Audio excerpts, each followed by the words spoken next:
Imagine walking along a quiet beach at sunrise. You see a man slumped against a sea wall, legs crossed, looking like he's just sleeping off a long night.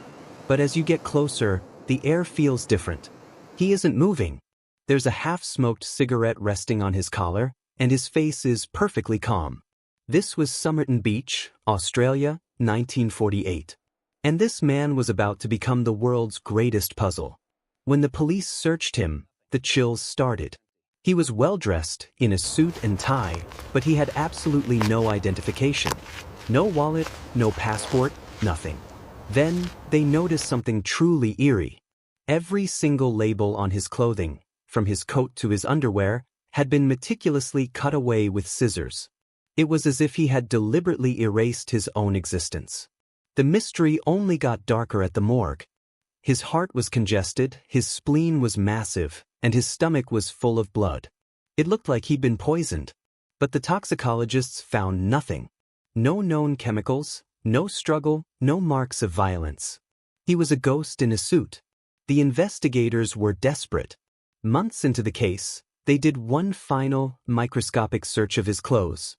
Hidden deep inside a secret fob pocket in his trousers, they found a tiny rolled-up piece of paper.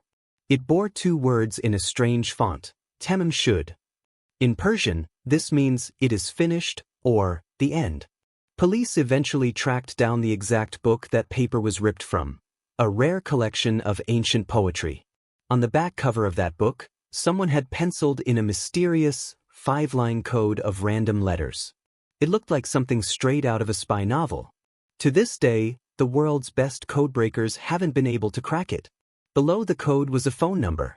That number led them to a nurse who lived just a few minutes from where the body was found. When she was shown a cast of the dead man's face, she looked like she'd seen a demon. She denied ever knowing him, but witnesses said she looked like she was about to faint. Was he a Soviet spy caught in a Cold War game? A tragic lover who'd traveled across the country for one last goodbye? For 74 years, he lay in a grave marked simply, "The Unknown Man." The world wondered if we would ever know his face.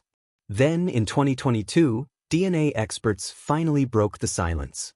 Using a single strand of hair, they gave him a name, Carl Webb. He was a 43-year-old electrical engineer from Melbourne who had vanished from his life. But even with a name, the how and the why remain locked away. Why the code? Why the secret pocket? Why the beach? We have the man, but we may never have the truth. Wait, don't click away just yet. Because if you think a name solves everything, you haven't been paying attention to how deep this rabbit hole goes. Finding out he was Carl Webb didn't close the case. It just blew the lid off a completely different kind of mystery. See, Carl Webb was an instrument maker, the youngest of 6 siblings, and a man described by his own family as moody, quiet, and deeply eccentric. He wrote his own poetry. He loved baking. And most importantly, he had a wife named Dorothy who had left him just a year before his death. She had moved to South Australia, the very same state where his body was found. Suddenly the narrative shifts. Was he a Soviet agent meeting a contact? Or was he just a heartbroken man, obsessively tracking down an estranged wife who didn't want to be found? That spy code that stumped the FBI in Scotland Yard? New theories suggest it wasn't a cipher at all. Webb was an avid gambler. Those random letters, Rubaiyat, might have simply been the first letters of horse names for a race he was betting on. The Great Cold War mystery might just be a losing betting slip. And remember the nurse? The one who looked like she'd seen a ghost? It turns out she might not have been a spy handler. She was simply a woman living a complicated life in conservative 1940s Australia. If Webb had come to her looking for his wife, or perhaps seeking a connection to a past life, her terror makes sense. She wasn't afraid of the KGB, she was afraid of a scandal. But here is the detail that still haunts me. Why cut the labels? Why throw away your wallet? Why erase yourself? Psychologists suggest that Webb wasn't trying to hide his identity from the police, he was trying to hide his shame from his family.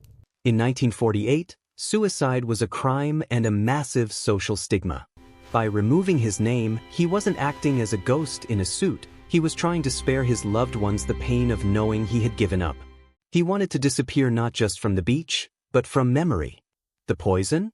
Likely digitalis.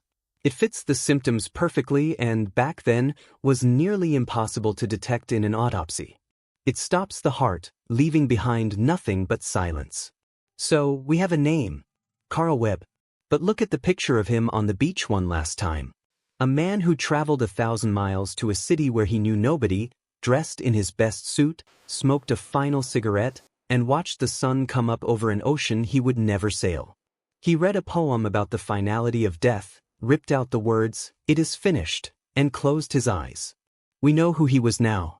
But the loneliness of that final moment? The absolute, crushing solitude of dying anonymously on the edge of the world? That is a mystery that DNA can never solve. In the end, maybe the Somerton Man didn't want to be solved. Maybe he just wanted peace. And after 74 years of noise, theories, and exhumations, perhaps we should finally let him have it. Tamam Shud. It is finished. So the case ended. I'm sorry if you're traumatized.